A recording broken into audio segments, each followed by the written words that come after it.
খাগড়াছড়ির রামগড়ে আইনশৃঙ্খলা বাহিনীর সাথে ইউপিডিএফ এর গোলাগুলি, একজন নিহত, অস্ত্র উদ্ধার। দীঘিনালায় দুই আঞ্চলিক সংগঠনের সংঘর্ষে প্রাণ গেছে একজনের। চাঁদার দাবিতে অস্ত্রবাজির ঘটনা বাড়ছে চট্টগ্রামে। অপরাধীরা বেশিরভাগই ধরা ছোঁয়ার বাইরে। আইনশৃঙ্খলা বাহিনীর ভূমিকা নিয়ে প্রশ্ন। চাঁদাবাজ বা সন্ত্রাসী যেই হোক তার কোনো দল নাই, তো সে হলো সমাজের জন্য ক্ষতিকর এলিমেন্ট।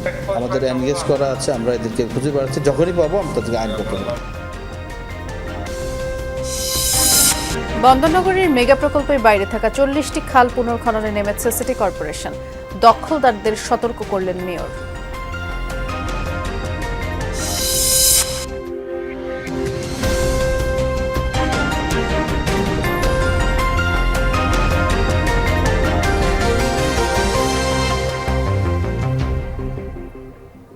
শুভেচ্ছা, আমন্ত্রণ। আজকে চট্টগ্রামে নুসরাত বৃষ্টির সাথে আছি। শিরোনামগুলো শুনছিলেন।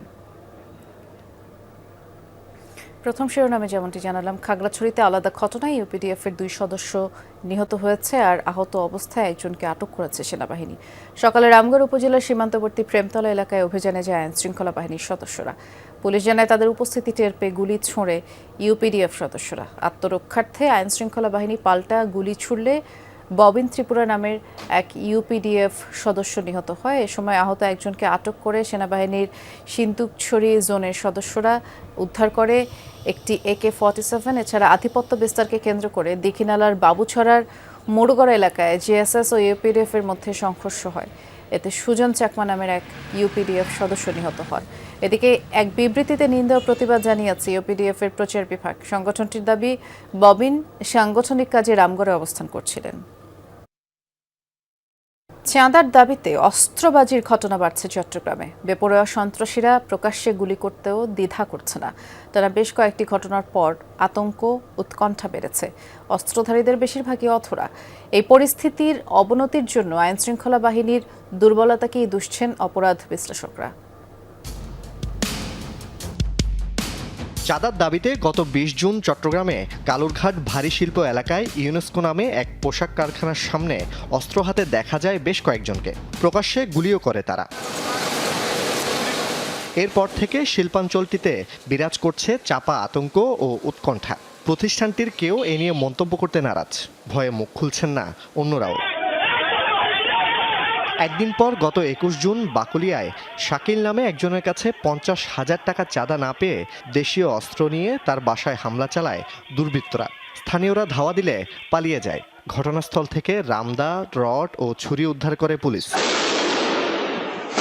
এর আগে চলতি বছরের 28 ফেব্রুয়ারি চন্দনপুর এলাকায় স্মার্ট গ্রুপের চেয়ারম্যান মোস্তাফিজুর রহমানের বাসার লক্ষ্য করে গুলি করে সন্ত্রাসীরা। কোটি টাকা চাঁদা না পেয়ে বিদেশে পলাতক শীর্ষ সন্ত্রাসী সাজ্জাদ আলী খানের সহযোগীরা এ ঘটনা ঘটায় বলে অভিযোগ আক্রান্তদের। চাঁদার দাবিতে একের পর এক প্রকাশ্য অস্ত্রবাজি ও সন্ত্রাসী কর্মকাণ্ডে প্রশ্ন উঠেছে সাধারণ মানুষের নিরাপত্তা এবং আইনশৃঙ্খলা পরিস্থিতি নিয়ে। এগুলোর বিরুদ্ধে কঠোর আইনগত ব্যবস্থা নেওয়া হোক, যাতে কঠোরভাবে শাস্তি হয়, আইনসঙ্গতভাবে এবং সাধারণ মানুষের স্বস্তি থাকে। গ্রেপ্তার করবে, আদালত জামিন দিবে, ওরা জামিনে বের হয়ে আসবে, আবার অপরাধ করবে। এভাবে সাধারণ মানুষ এগুলো চায় না। সাধারণ মানুষ শান্তি চায়। আমরা যদি এই নিরাপত্তা না পাই, তার আমরা বাংলাদেশে থাকি লাভ। আশা করব ল অ্যান্ড অর্ডার উন্নতি হবে এবং এটা কমনে কিন্তু ডে বাই ডে ডিক্রিজিং হচ্ছে। এটা উন্নতির কোনো লক্ষণ দেখতেছি না আমরা।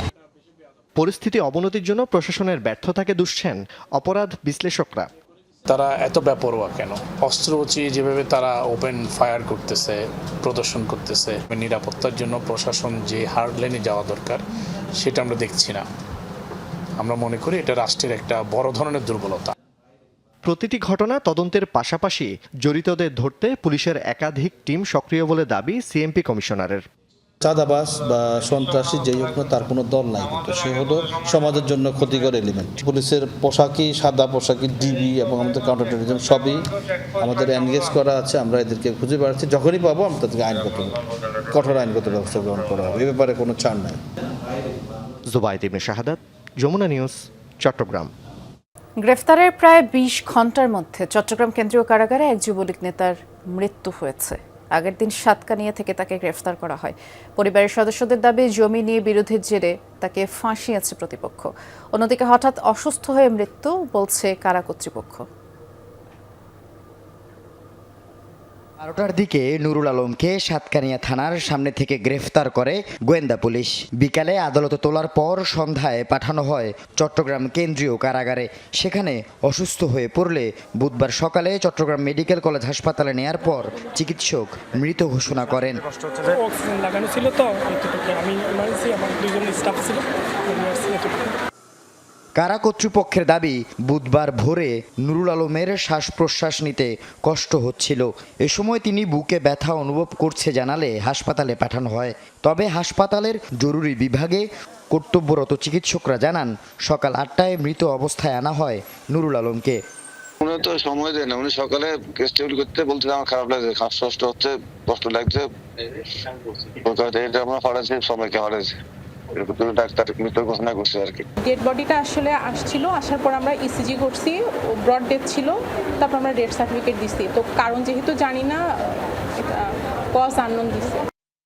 নুরুল আলম সাতকানিয়া উপজেলার ডেমশা ইউনিয়নের যুবলীগের যুগ্ম আহ্বায়ক। পরিবারের সদস্যদের দাবি, বছর দুয়েক ধরে রাজনৈতিক কর্মকাণ্ডে সক্রিয় ছিলেন না তিনি। কোনো মামলাও নেই। রিয়াজউদ্দিন বাজারে ব্যবসা করতেন।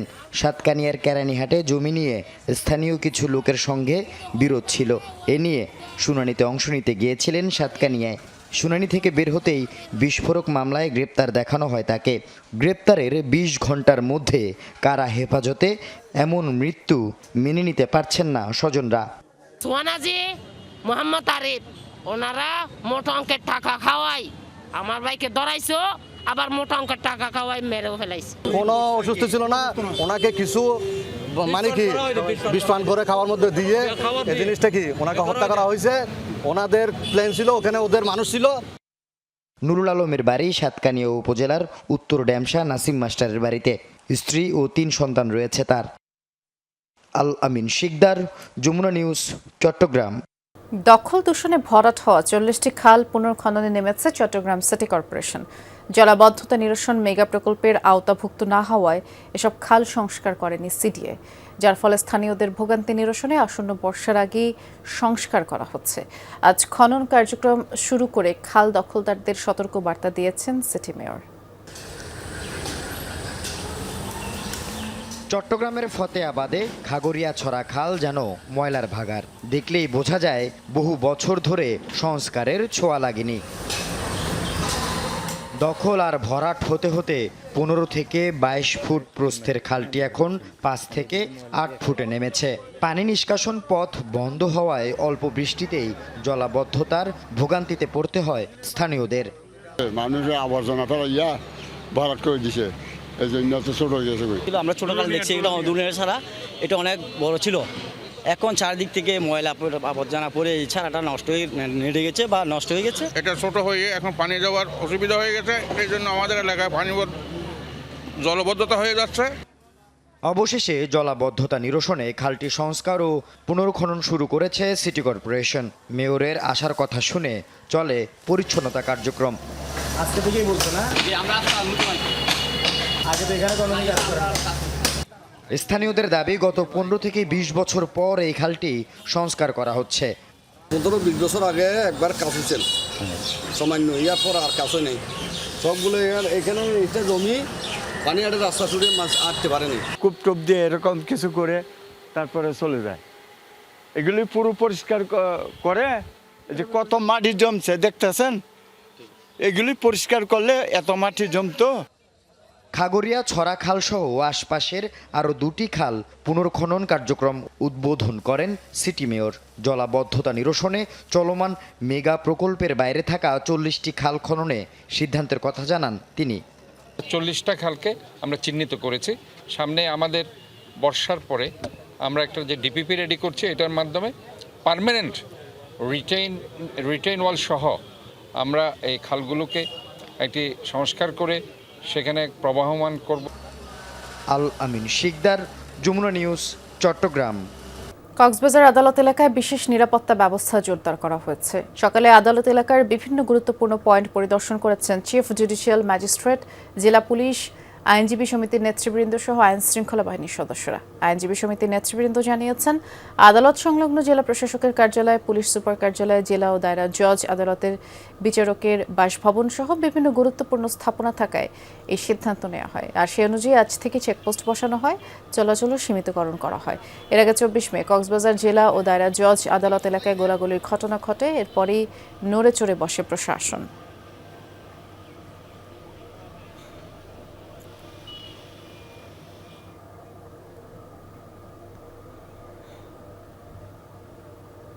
পুলিশ মোতায়েন হয়েছে, সন্দেহভাজন কাউকে হলে তারা চেক করবে এবং বেশ কিছু রাস্তা এবং গেট বন্ধ রাখার সিদ্ধান্ত নিয়েছি। প্রবেশ পথ এবং বাহিরের পথ আলাদা করার জন্য প্রাথমিকভাবে সিদ্ধান্ত নিয়েছি, তবে একটু হয়তো সময় লাগবে মানুষকে একটু সচেতন করে এগুলো কার্যকর করতে। এ বিষয়ে বিস্তারিত জানতে কক্সবাজারে যাচ্ছি, সহকর্মী এহসান আল কুতুবি অপেক্ষা করছেন আমাদের জন্য। এহসান, আপনার চোখে নিরাপত্তা ব্যবস্থা কেমন পড়ছে একটু জানাবেন, এবং মূলত গত 24 মে যে ঘটনাটি ঘটেছে এরপরেই তো প্রশাসন নড়ে চড়ে বসেছে, সার্বিক পরিস্থিতি কেমন দেখছেন?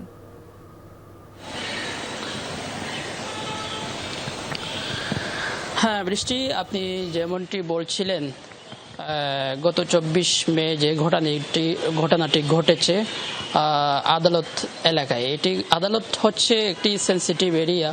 এখানে আসলে এই ধরনের ঘটনা খুবই দুঃখজনক এবং মানুষ কখনো আশা করে না।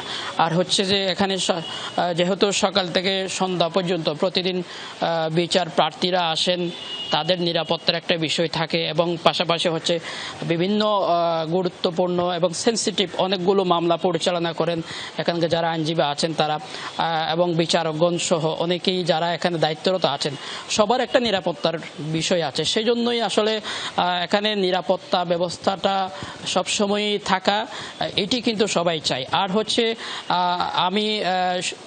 আপনি যেমনটি বলছিলেন যে আদালতের পাশাপাশি এখানে রয়েছে হচ্ছে জেলা পুলিশ সুপারের কার্যালয়, একেবারে লাগোয়া আমার ঠিক দক্ষিণ পাশে, এবং তার পাশেই ঠিক পূর্ব পাশে হচ্ছে জেলা দায়রা জজ আদালতের বিচারকের বাসভবন, এবং তার বাসভবনের সামনেও কিন্তু এখনো পর্যন্ত নিরাপত্তাহীনতা বলছে এখানকার যারা আসছেন বিচারপ্রার্থীরা তারা। কারণ হচ্ছে ওখানে আমরা দেখছি যে একটি টেম্পো স্টেশন, একটি সিএনজি স্টেশন এখনো পর্যন্ত সেখানে রয়ে গেছে। যে কোনো মুহূর্তে তার বাসভবনে হামলার ঘটনা ঘটতে পারে, কারণ হচ্ছে এ ধরনের ঘটনা সারা দেশে বিভিন্ন সময়ে ঘটেছে। আর এই আদালত এলাকায় যে নিরাপত্তা ব্যবস্থা সেটি আজকে থেকে যে জোরদার করার কথা ছিল, গতকালকে একটি সভা হয়েছে তাদের মধ্যে, অর্থাৎ যেখানে ছিল বিচারক, পাশাপাশি আইন শৃঙ্খলা বাহিনী, আইনজীবী সহ বিভিন্ন ঊর্ধ্বতন কর্তৃপক্ষ ছিলেন, তাদের সমন্বয়ে একটি সভা হয়েছে। সেই সভায় সিদ্ধান্ত হয়েছে আজকে থেকে যাতে আদালত এলাকায় প্রবেশ পথ যেখানে রয়েছে সেখানে সীমিতকরণ, অর্থাৎ এখানে আদালতের ঠিক উত্তর পাশে হচ্ছে একটি গেট এবং হচ্ছে পশ্চিম পাশে একটি গেট, দুটি গেট বন্ধ থাকবে আদালত চলাকালীন, এবং প্রবেশ পথ সেটি হচ্ছে আবার জেলা প্রশাসনের কার্যালয়েরও প্রবেশ পথ। এই পথে কিন্তু চেকপোস্ট বসানো হবে, যাদেরকে সন্দেহজনক মনে হবে তাদের কাগজপত্র ব্যাগ তল্লাশি করা হবে। সেই ব্যবস্থাও কিন্তু আমরা দেখেছি আজকে সকাল থেকে পুলিশের যে চেকপোস্ট সেটি ছিল। আর হচ্ছে যেহেতু গোলাগুলির ঘটনা ঘটেছে, যাতে কেউ অবৈধ অস্ত্র নিয়ে এজলাসে কক্ষে বা আদালত এলাকায় ঢুকতে না পারে, সেজন্য কিন্তু মেটাল ডিটেক্টর বসানোর যে গুরুত্বারোপ করা হয়েছে সবাই, সেই বিষয়টি নিয়ে জোর দিয়েছে কিছু আইনজীবীরা। কারণ হচ্ছে এটি যদি বসানো হয় তাহলে জেলা জজ আদালতের যে দায়রা যে এজলাসের কক্ষে কিন্তু কেউ কোনো ধরনের অবৈধ অস্ত্র নিয়ে ঢোকার কোনো চেষ্টা করেও কিন্তু পার পাবেন না। বিস্তারিত জানাচ্ছিলেন আপনি, অনেক ধন্যবাদ এহসান। সড়কে মাছ ও বরফ ফেলে গণহারে চাঁদাবাজি ও হয়রানির প্রতিবাদে বিক্ষোভ করেছেন চট্টগ্রামের জেলে ও মৎস্য ব্যবসায়ীরা। রানী রাসমণি ঘাটে এই কর্মসূচিতে ক্ষোভে ফেটে পড়েন তারা। খাস কালেকশনের নামে গণহারে চাঁদাবাজির তীব্র প্রতিবাদ জানান জেলে বোট মালিক শ্রমিকরা। তাদের অভিযোগ, নৌকা, মাছ, জাল, বরফ, গ্যাস সিলিন্ডার সহ সব খাত থেকে চাঁদা নিচ্ছে একটি চক্র। জড়িতদের দ্রুত গ্রেফতারেরও দাবি জানান কর্মসূচিতে অংশগ্রহণকারীরা। পরে বিক্ষোভ মিছিল বের করা হয়। চট্টগ্রাম বন্দরে অবৈধভাবে বহিরাগত উইমেন্স শিপ ক্রেন অপারেটর নিয়োগ বন্ধের দাবিতে সংবাদ সম্মেলন করছেন অপারেটররা। পোর্ট কলোনি এলাকায় সংগঠন কার্যালয়ে আয়োজিত সংবাদ সম্মেলনে বন্দর উইমেন্সম্যান কল্যাণ বহুমুখী সমবায় সমিতির নেতারা অভিযোগ করেন যে নিয়ম নীতি উপেক্ষা করে পুরনোদের বাদ দিয়ে অবৈধভাবে বহিরাগত নিয়োগের অপচেষ্টা চলছে। এতে করে বন্দরের ক্ষতি হবে এবং বর্তমানে অপারেটরদের জীবিকাও হুমকির মুখে পড়বে। এই সিদ্ধান্ত থেকে সরে আসার দাবি জানান অপারেটররা।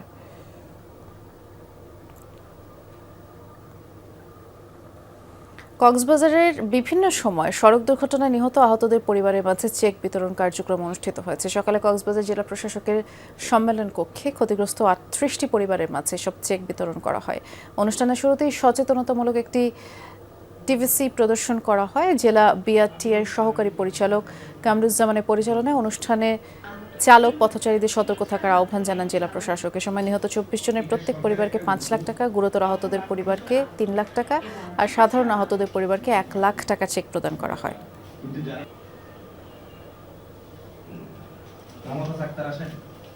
সীমান্ত সুরক্ষার পাশাপাশি মানবিক কার্যক্রমেও ভূমিকা রাখছে বর্ডার গার্ড বাংলাদেশ বিজিবির সদস্যরা।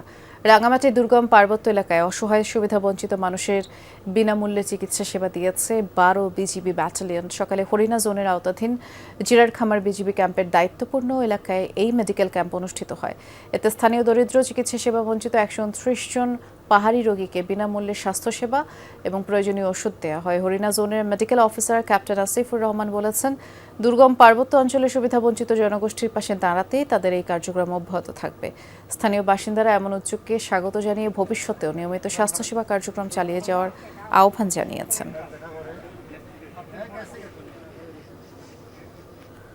বিশ্বকাপে আমি সেরা শীর্ষক এক ব্যতিক্রমধর্মী ওয়ার্ল্ড কাপ ডিবেট অনুষ্ঠিত হয়েছে চট্টগ্রামে। ইন্ডিপেন্ডেন্ট ইউনিভার্সিটি মিলনায়তনে national debate federation Chattogram zone আয়োজিত প্রতিযোগিতায় ডিবেট কোর্সের প্রশিক্ষণার্থীরা 6টি দলে ভাগ হয়ে অংশ নেয়। এই অনুষ্ঠানে বক্তারা তরুণদের মধ্যে যুক্তিবোধ, নেতৃত্ব, যোগাযোগ দক্ষতা বাড়াতে বিতর্ক চর্চার গুরুত্ব তুলে ধরেন। এ সময় ন্যাশনাল ডিবেট ফেডারেশন চেয়ারম্যান সহ আরও অনেকেই উপস্থিত ছিলেন।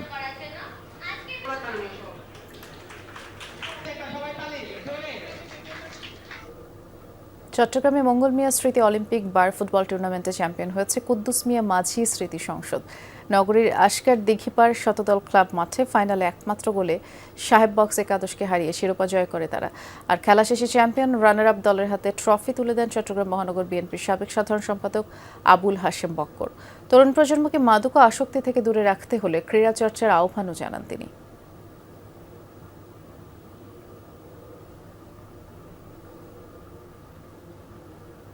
কৃষি বিপণন অধিদপ্তর চট্টগ্রাম বিভাগের উদ্যোগে বন্দরনগরীতে অনুষ্ঠিত হয়েছে আঞ্চলিক কর্মশালা।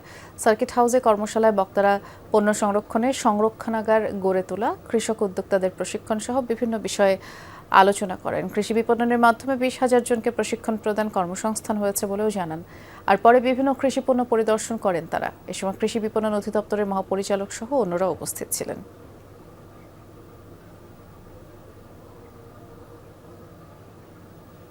এই ছিল আজকের চট্টগ্রামের আয়োজনে। সাথে থাকার জন্য ধন্যবাদ। নিরাপদে থাকবেন।